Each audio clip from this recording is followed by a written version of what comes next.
जो कल आपने एमसीक्यू लिखा हुआ था लिब्रे ऑफिस राइटर के, उसी के आगे पहला क्वेश्चन लिखिएगा।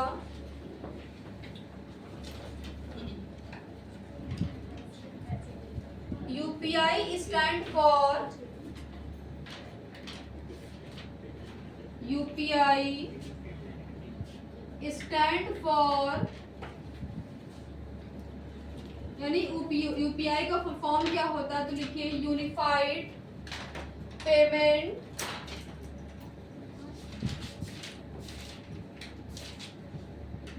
Unified payment interface,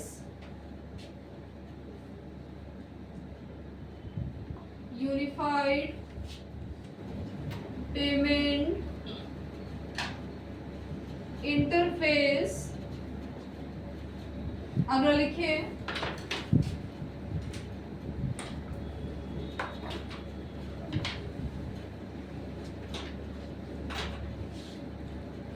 the default name of the impress,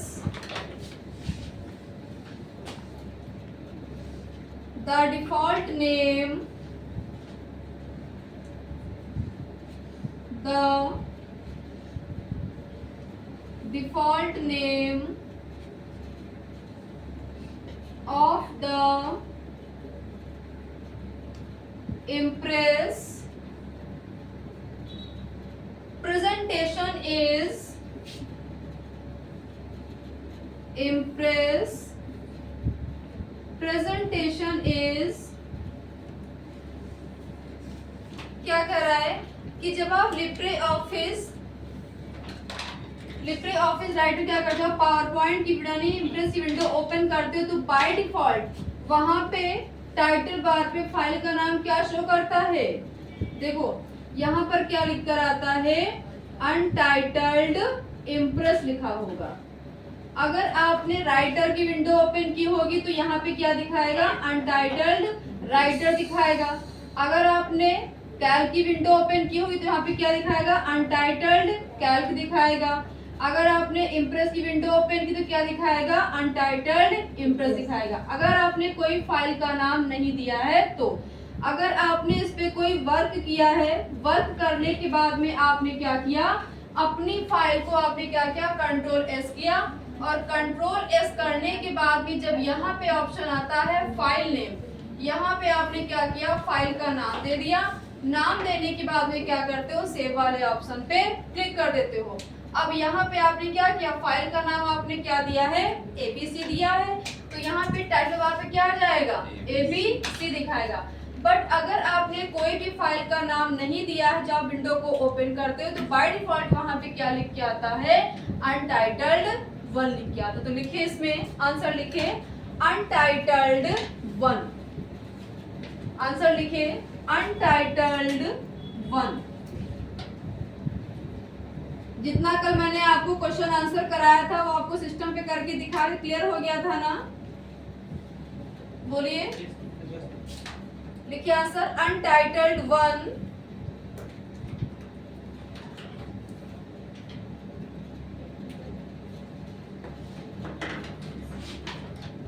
created by, अगला लिखिए Twitter was created by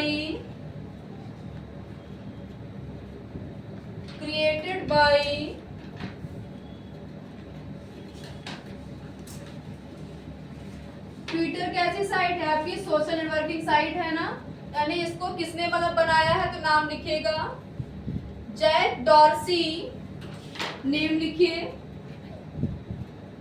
Jack Dorsey, comma Noah Glass,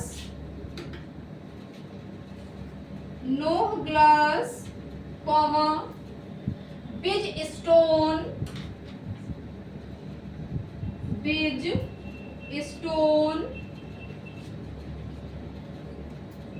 comma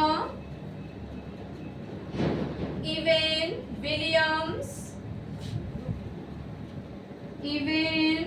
Williams, यानी 4 लोगों ने मिलकर ट्विटर को बनाया था। जैक डॉर्सी थे और आपके नो ग्लास, बिजस्टोन और इवन विलियम्स थे। इन 4 लोगों ने मिलकर ट्विटर को बनाया था। अगला क्वेश्चन देखिए, third question.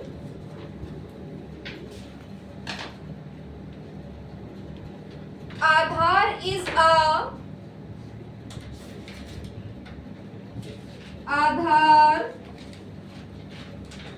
a dot dot dot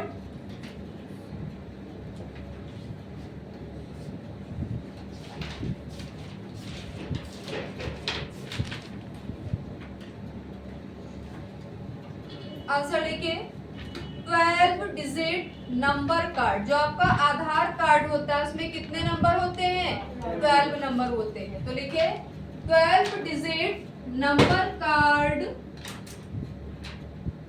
12 digit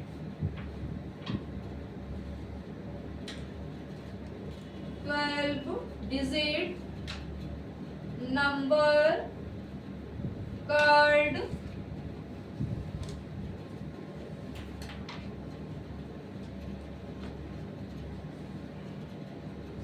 लिख लिया। अगला क्वेश्चन लिखिए,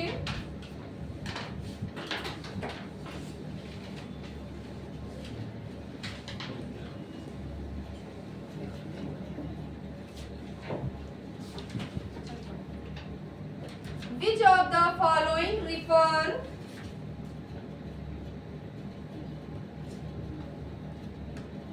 which of the following refer to the first biggest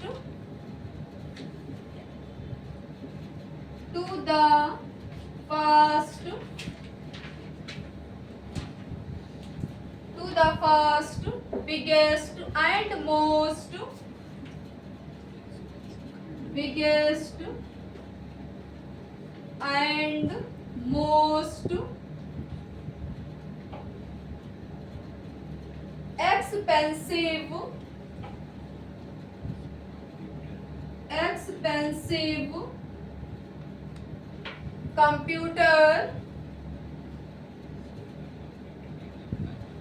expensive computer question mark। क्या कह रहा है कि which of the following refer to the first biggest and most expensive computer, यानी निम्न में से ऐसा कौन सा आपका कंप्यूटर है जिसकी स्पीड तेज भी है और सबसे आपका महंगा भी। तो क्या हो जाए आपका सुपर कंप्यूटर। आपको हम पढ़ा भी चुके हैं कितने टाइप के होते हैं कंप्यूटर। तो देयर आर 3 टाइप। कौन कौन से होते हैं? पहला आपका होता है एनालॉग, दूसरा होता है आपका डिजिटल कंप्यूटर, थर्ड होता है आपका हाइब्रिड। फिर डिजिटल कंप्यूटर कितने पार्ट में डिवाइड किया गया? There are 4 type. आपका पहला है माइक्रो कंप्यूटर, दूसरा है मिनी कंप्यूटर, थर्ड है मेन फ्रेम, फोर्थ है आपका super computer.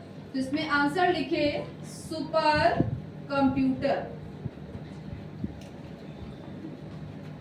Super computer.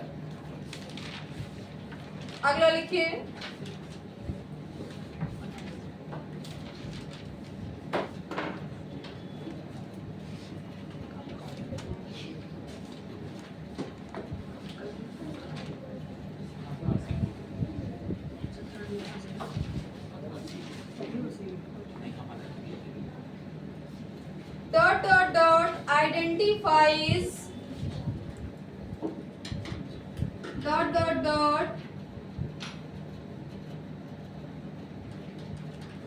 identifies a cell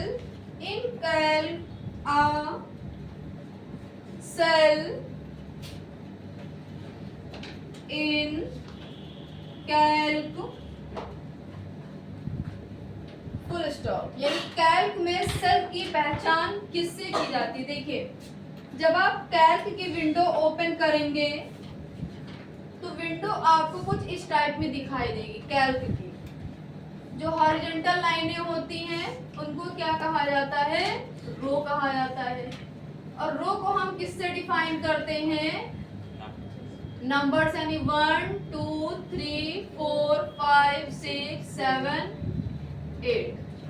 और जो वर्टिकल लाइनें होती हैं इनको क्या कहा जाता है? कॉलम कहा जाता है। ये आपकी रो है और इनको क्या कहा जाता है? कॉलम कहा जाता है। और कॉलम को हम किससे डिफाइन करते हैं? अल्फाबेट से डिफाइन करते हैं। अब देखिए ये जो आपकी रो होती हैं इनकी टोटल संख्या कितनी होती है? तो 10,48,576 रो होती है। यानी स्टार्टिंग कहाँ से होती है?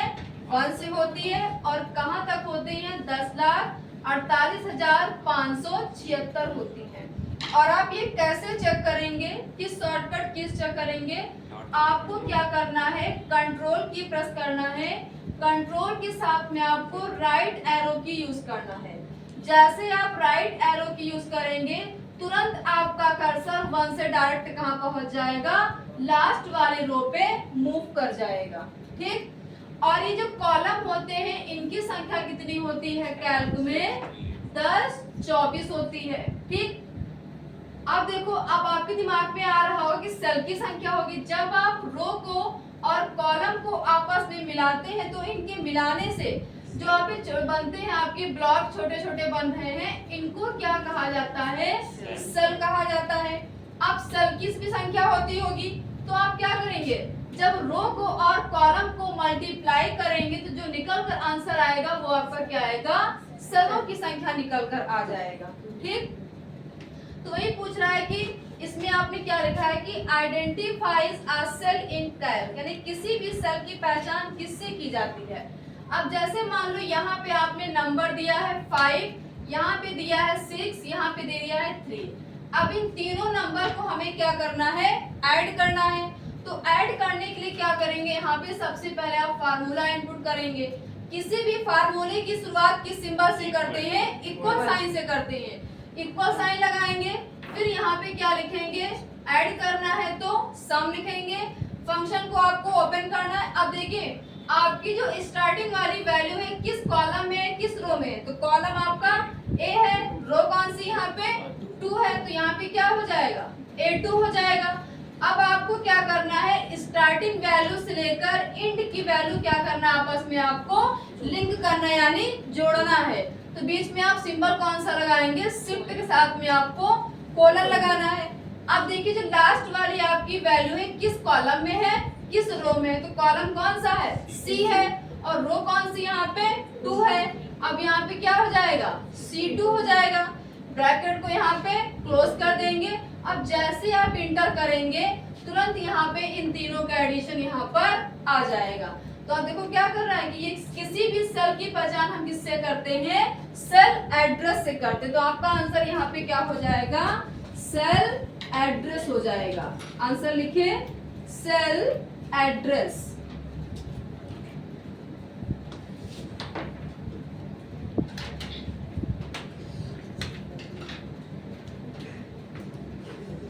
अगला लिखिए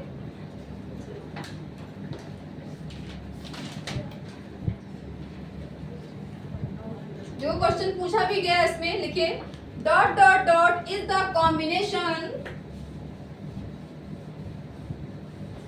dot dot dot is the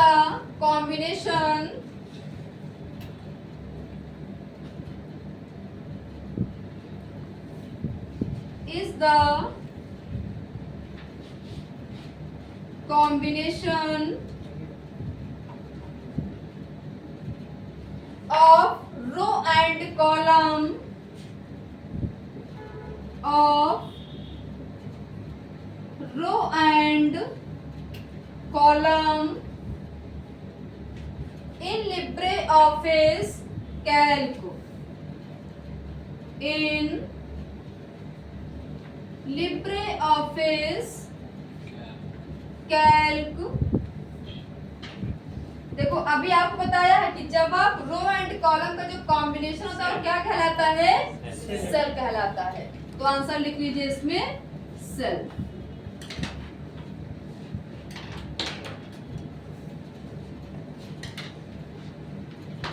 अगला लिखिए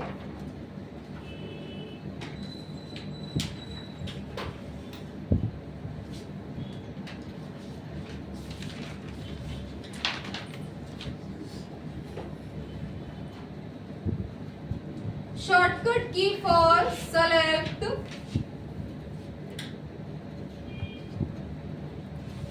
शॉर्टकट की for select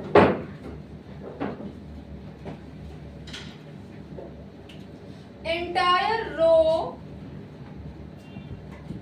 entire row in LibreOffice Calc,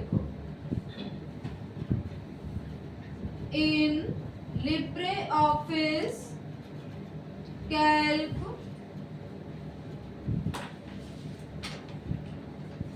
अब देखो क्या कह रहा है कि अगर आपको लिब्रे ऑफिस में किसी भी कॉलम को सेलेक्ट करना है तो उसके लिए आप किस शॉर्टकट की का यूज करते हैं। अब मान लो हमें ए वाले कॉलम को पूरा सेलेक्ट करना है, ठीक, तो अपना माउस पॉइंटर आप इस पे रखेंगे। जैसे आपका माउस पॉइंटर इस पे है, क्लिक करने के बाद में आपको कीबोर्ड से क्या प्रेस करना है, शिफ्ट के साथ में स्पेस बार की प्रेस करना। जैसे शिफ्ट के बाद में आप क्या करेंगे, स्पेस बार की प्रेस करेंगे, तुरंत ये पूरा कॉलम क्या हो जाएगा, आपका सेलेक्ट हो जाएगा। तो आंसर लिखे इसमें शिफ्ट प्लस स्पेस बार। और इतने क्वेश्चन आप लिख रहे, आपको हम लैब पे भी करके दिखा भी देंगे। Shift plus space bar.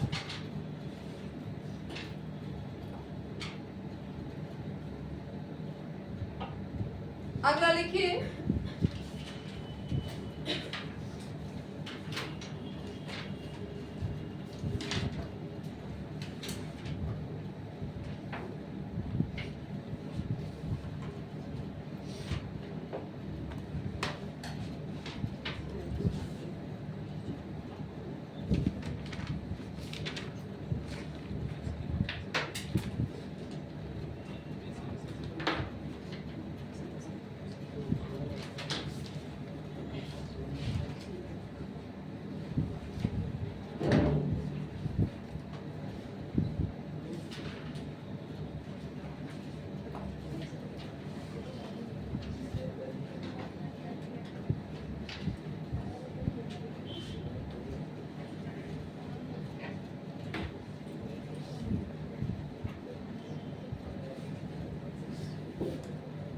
what is the maximum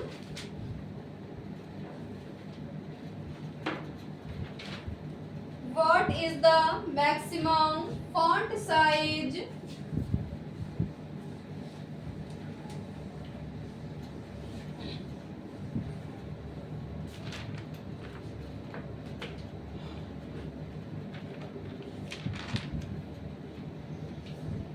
what is the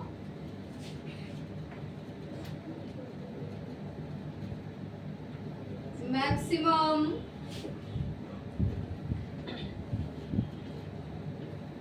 font size available in font size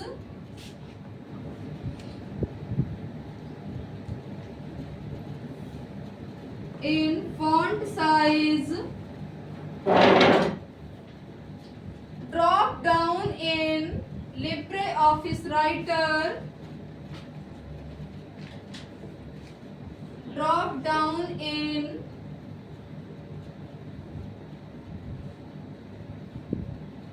LibreOffice Writer question mark।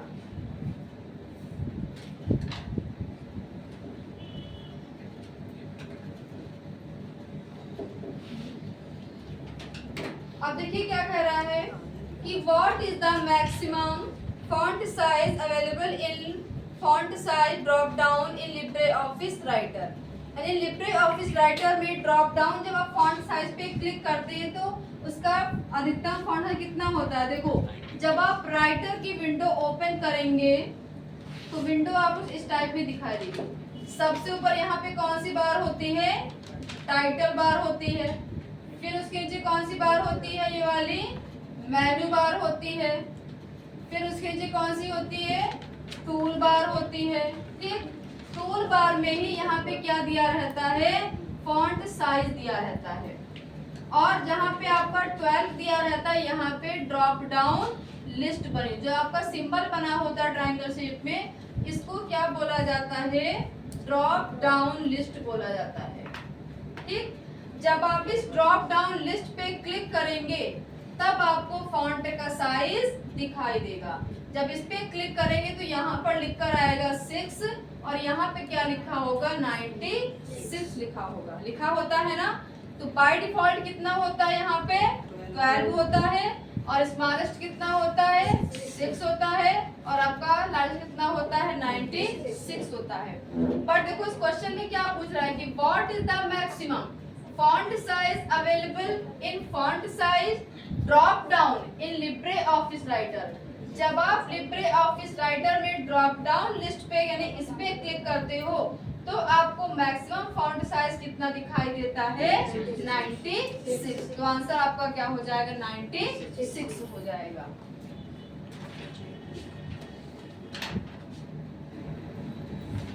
और अगर हम शॉर्टकट की से इंक्रीज करेंगे तो कितना होता है,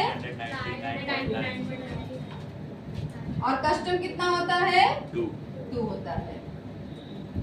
देख लो आप लोग, देख लो आपको अगर देखो सिस्टम में आपको सिर्फ 90 राइटर में 96 ही दे रखा है, बट अगर हमें 96 से ऊपर टेक्स्ट को इंक्रीज करना हो तो इसमें तो पॉसिबल है नहीं। तो आपको क्या करना है, मान लो आपने यहाँ पे कोई भी वर्ड लिखा, आपने कंप्यूटर लिखा हुआ है, ठीक, और इसका साइज आपने क्या किया, सेलेक्ट करने के बाद में इसका साइज आपने 96 कर लिया है। अब इसमें तो 96 से ऊपर दे नहीं रखा है, इसमें आपका मैसेज कितना 96 ही दिया हुआ है और हमें 96 से ऊपर इसको इंक्रीज करना है। तो आप कैसे करोगे, क्या करना है आपको, कीबोर्ड के साथ में आपको ये वाली ब्रैकेट ओपन करना है। जैसे कीबोर्ड के साथ में कंट्रोल आप ब्रैकेट ओपन करेंगे तो ये प्रेस करने पे इसका साइज कितना जाएगा, 999.9 जाता है। ये भी क्वेश्चन पूछता है। फिर पूछता है कि अगर इसको हम डिक्रीज करेंगे यानी इसको अगर कम करना है तो जस्ट इसी की अपोजिट शॉर्टकट की है, इसको प्रेस करने पे इसका साइज कितना रह जाता है, 2 रह जाता है। तो इससे तो कितने क्वेश्चन बनते हैं कि बाय डिफॉल्ट कितना फॉन्ट साइज हो रहता है आपका, 12 पे ओपन होता है, स्मॉलेस्ट कितना रहता है, 6 रहता है, लार्जेस्ट कितना है आपका 96 है। 3 क्वेश्चन ये बने। चौथा क्वेश्चन, जब आप शॉर्टकट की से प्रेस करते हो कितना साइज होता है आपका, इतना होता है। 4 क्वेश्चन हो गए। पांचवा क्वेश्चन कितना है आपका, कस्टम कितना होता है, तो यानी 5 क्वेश्चन आपके फॉन्ट साइज से बनते हैं। तो आप ये जो नए बच्चे हैं वो भी आपका इसका लिख लो और ये हम सिस्टम पे करके आपको दिखा भी देंगे। बाकी लोगों के पास लिखा हुआ, जो नए लोग हैं वो लोग लिख लें।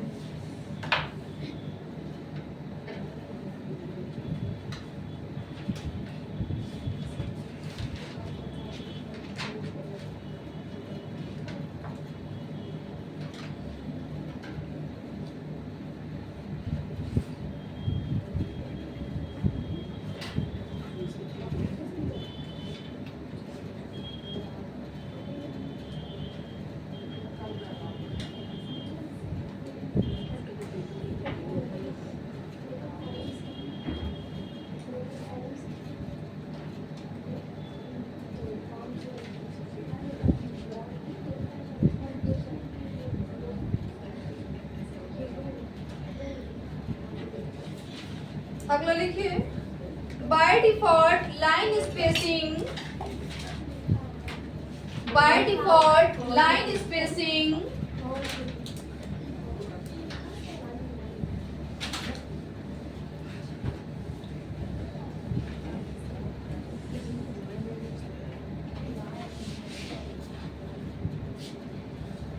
क्वेश्चन लिखिए, by default line spacing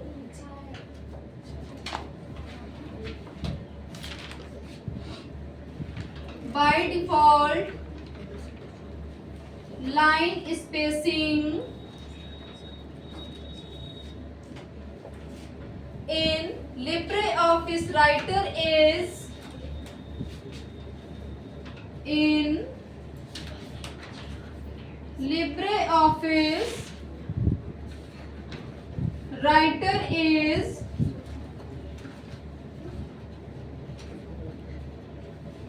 LibreOffice writer is,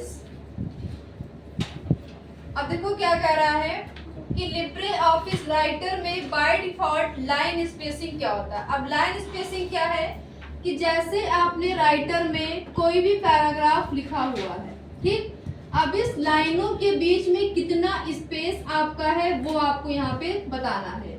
तो बाय डिफॉल्ट इनके बीच में, दो लाइनों के बीच में कितना स्पेस रहता है, तो आंसर लिख लीजिए 1 रहता है बाय डिफॉल्ट।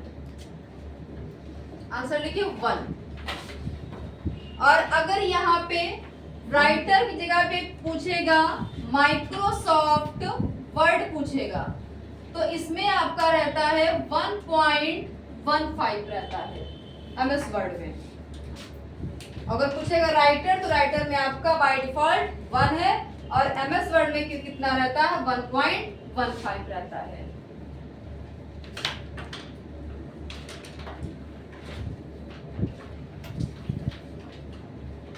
अगला लिखिए, देखो ये क्वेश्चन क्या कह रहा है, अभी मैंने बताया भी है। Dot dot dot is the default font size in LibreOffice writer. क्या कह रहा है, जब आप LibreOffice राइटर को ओपन करते हो तो बाय डिफॉल्ट फॉन्ट साइज कितना रहता है, 12। 15 किसने बोला है, 12 रहता है ना।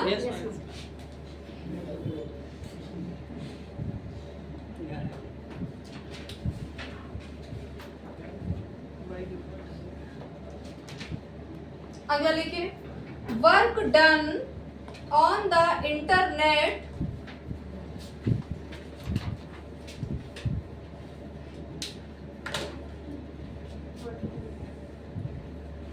Work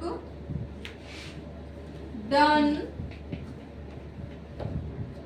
on the internet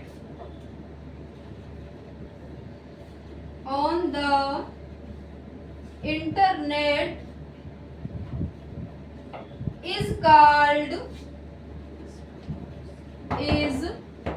called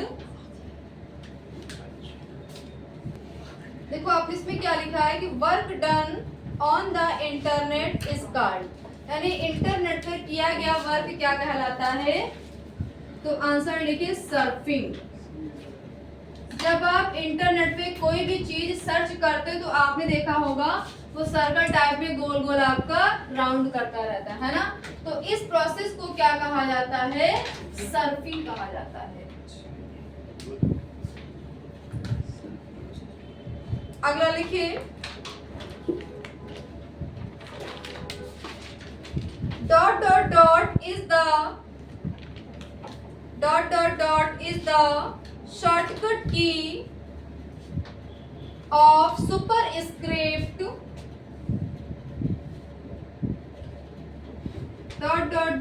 is the shortcut key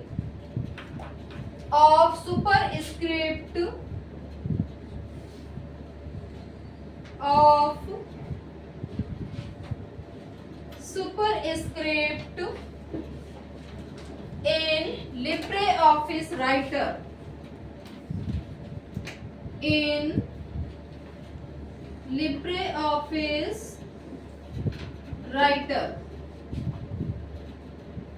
अब देखिए क्या कह रहा है कि LibreOffice राइटर में सुपरस्क्रिप्ट की शॉर्टकट की क्या होती है।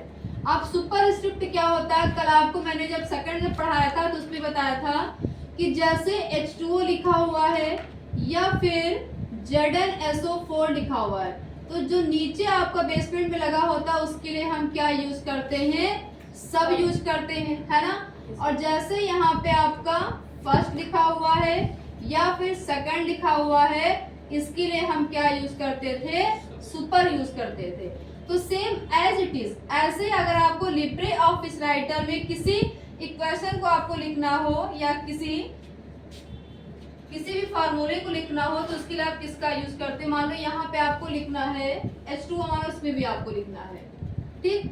तो आपको क्या करना है, इस 2 को सबसे पहले आपको क्या करना पड़ेगा, सेलेक्ट करना पड़ेगा।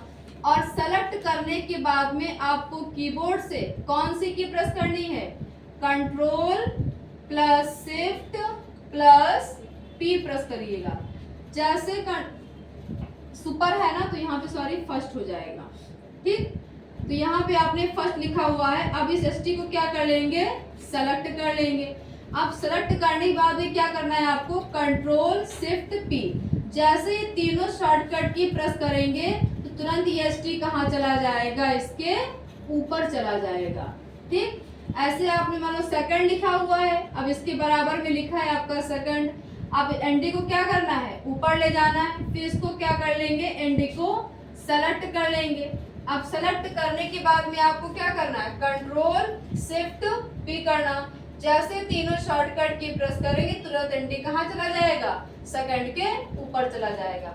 अगर यहाँ पे लिखकर आ जाए कि इसको आपको सब स्क्रिप्ट में चेंज करना है, तो आपको क्या करना पड़ेगा, फिर यहाँ पे 2 को सेलेक्ट करना पड़ेगा।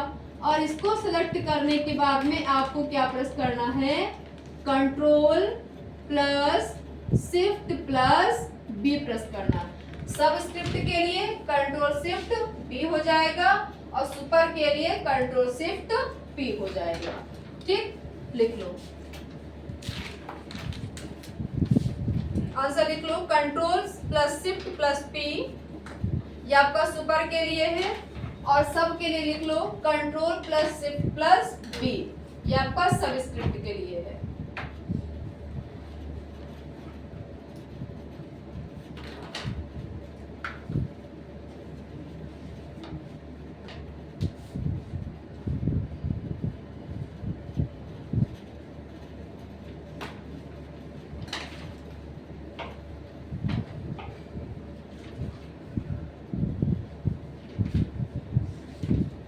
अगला लिखिए, the language that the computer, the language that the computer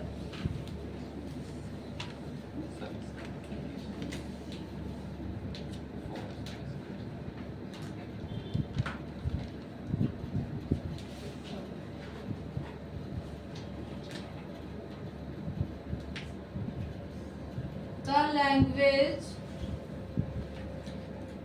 that the computer can understand,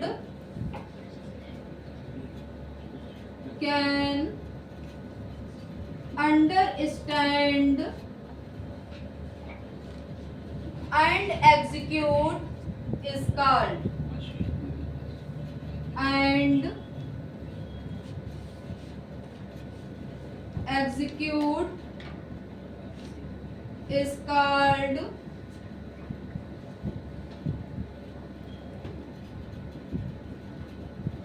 यानी ऐसी कौन सी लैंग्वेज है जिस लैंग्वेज का कंप्यूटर समझता है, बताओ। इसकी लैंग्वेज क्या है, machine language.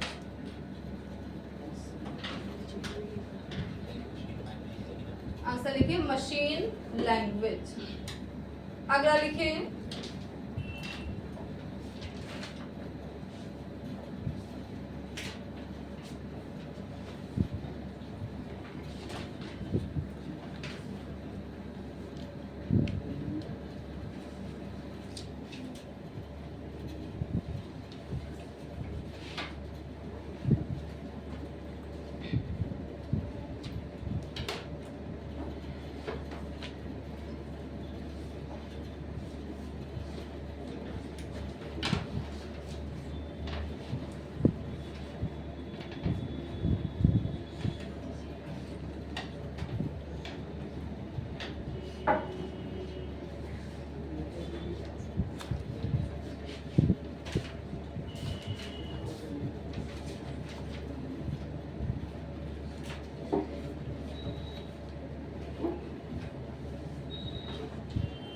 what will be the result, what will be the result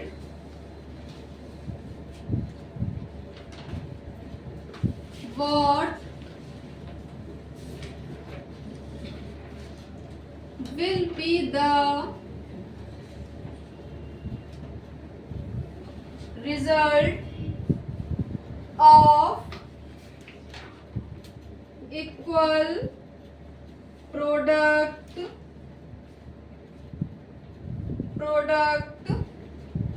function के अंदर लिखे 7,5 ब्रैकेट क्लोज क्वेश्चन मार्क।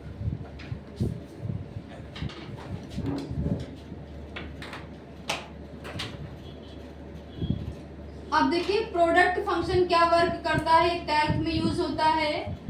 इसके अंदर जो दी गई वैल्यूज को क्या करता है, आपस में मल्टीप्लाई करने का वर्क करता है। इसको कैसे यूज करना है, जैसे कैल्क की विंडो है,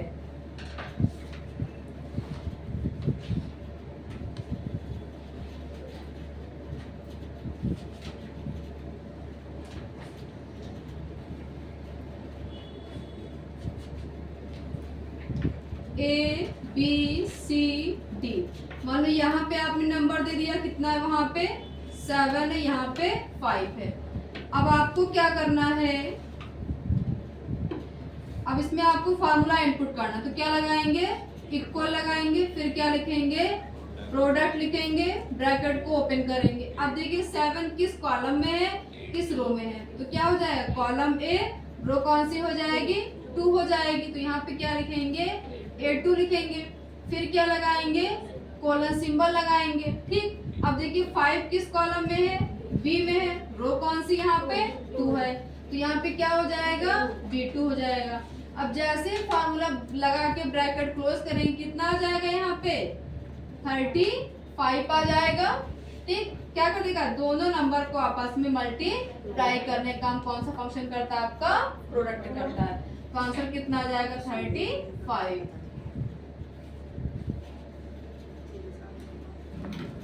अगला लिखिए,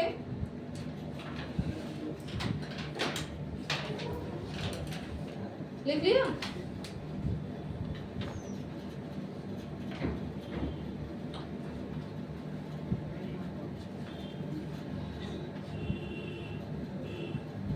अच्छा ये क्वेश्चन बताइए, मैंने आपको पढ़ाया हुआ है, the incoming mail server of email is, the incoming mail server of email is, यानी ईमेल का इनकमिंग मेल सर्वर किसके थ्रू आता है, बता चुके हैं। मैसेज किसके थ्रू जाते हैं, SMTP के थ्रू। रिप्लाई किसके थ्रू आता है, POP के थ्रू आता है। बताया है, आप लोगों को याद नहीं है, देखिए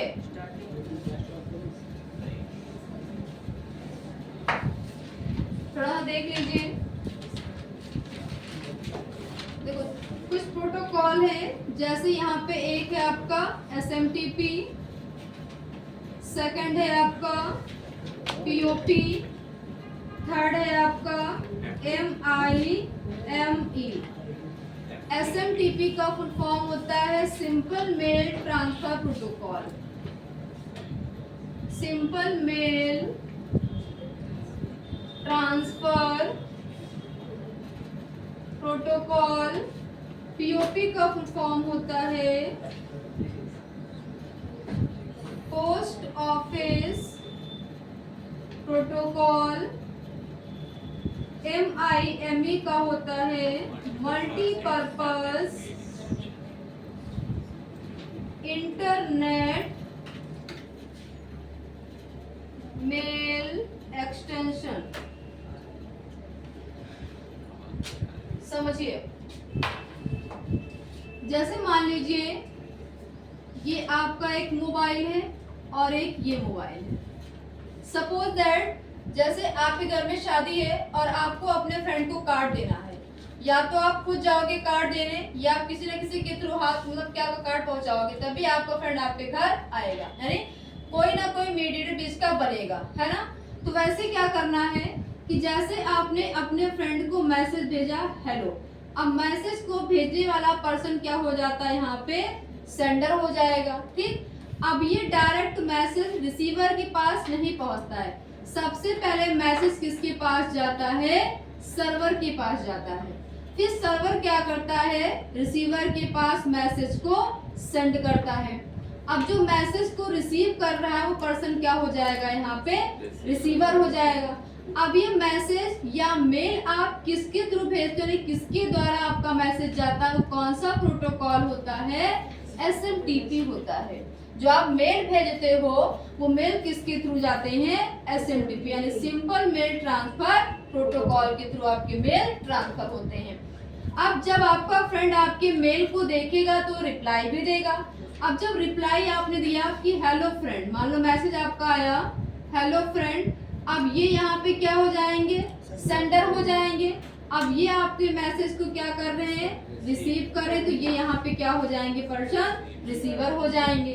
अब रिप्लाई किसके थ्रू आ रहा है, POP के थ्रू आ रहा है, चाहे मैसेज का रिप्लाई हो चाहे आपके ईमेल का रिप्लाई हो, ठीक। तो रिप्लाई किसके थ्रू आता है, POP के थ्रू आता है। फिर आप क्या करते हो, अपने फ्रेंड को आप वीडियो भी भेजते हो और आप ऑडियो भी भेजते हो, प्लस इमेज भी आप भेजते हो ना।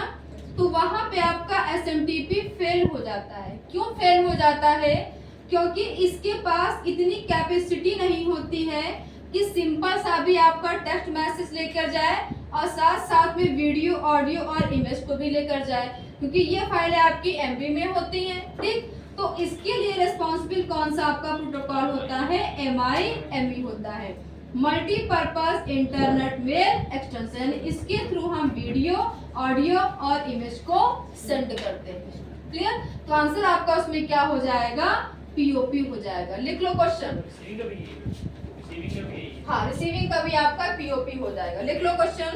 द इनकमिंग मेल सर्वर, लिख लीजिए, the incoming mail server of email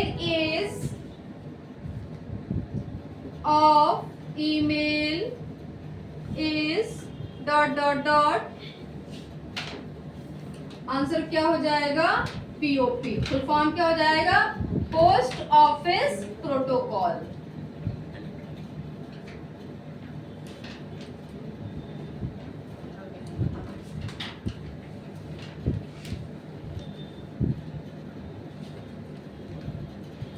email भेजना सभी को पता है, बोलो।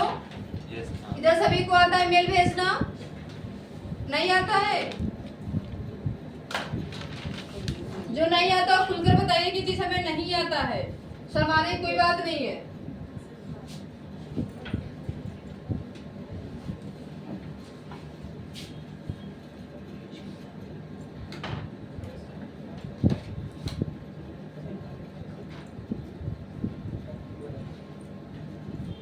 देखिए क्या करना है आपको, सबसे पहले आपको अपना नेट ऑन करना है, ठीक। नेट ऑन करने के बाद में अपना जीमेल ऑन करना है। ऑन करने के बाद में आपको जाना है कंपोज पे। यहाँ पे कंपोज का सिंबल दिया रहता है, जो पेंसिल आइकन बनी हुई है, ठीक। कंपोज वाले ऑप्शन पे हम क्लिक करते हैं। जब इस पे क्लिक करेंगे, देखो यहाँ पे कितने, एक आता है फ्रॉम का, एक आ रहा है टू का, दूसरा आता है सब्जेक्ट का, अगला आता है कंपोज ईमेल का। फ्रॉम में क्या होगा, आपकी ईमेल आईडी होगी, टू में जिसको आप भेजना चाहते हो उसकी ईमेल आईडी होगी, फिर सब्जेक्ट में आप क्या चीज भेज रहे हो वो आप इसमें टाइप, मतलब हम किसी को डॉक्यूमेंट भेज रहे हैं तो यहाँ पे हम क्या लिख लेंगे, डॉक्यूमेंट लिख लेंगे, ठीक। फिर यहाँ जो सिंबल दिया है अटैचमेंट का, इस पे हम क्लिक करेंगे सिंबल पे। फिर अगर आपकी कोई फाइल ड्राइव में होगी तो हम ड्राइव पे क्लिक करेंगे, अगर आपकी गैलरी में हो तो यहाँ पे क्या क्लिक करेंगे, अटैच फाइल पे जाएंगे। इस पे जाने के बाद में क्या करेंगे, अपनी फाइल को यहाँ पे हम सेलेक्ट कर लेंगे। मान लो यहाँ पे हमें कोई फाइल भेजना है तो हमने इस फाइल पे क्लिक कर लिया, अब ये फाइल हमारी आ गई। फाइल पे क्लिक करने के बाद ये सिंबल जो आपको दिख रहा है ना, इस सिंबल पे क्या करेंगे, क्लिक कर देंगे। अब क्लिक करने के बाद में आपकी फाइल क्या हो जाएगी, सेंड हो जाएगी। फिर सेंड होने के बाद में अगर आपको चेक करना हो कि हमने कितनी टाइम किसको ईमेल भेजा हुआ है, तो आपको क्या करना है, इस एरो पे क्लिक करके बैक हो जाना है। जो 3 आपको लाइनें यहाँ पे दिख रही हैं, इस पे क्लिक करिएगा।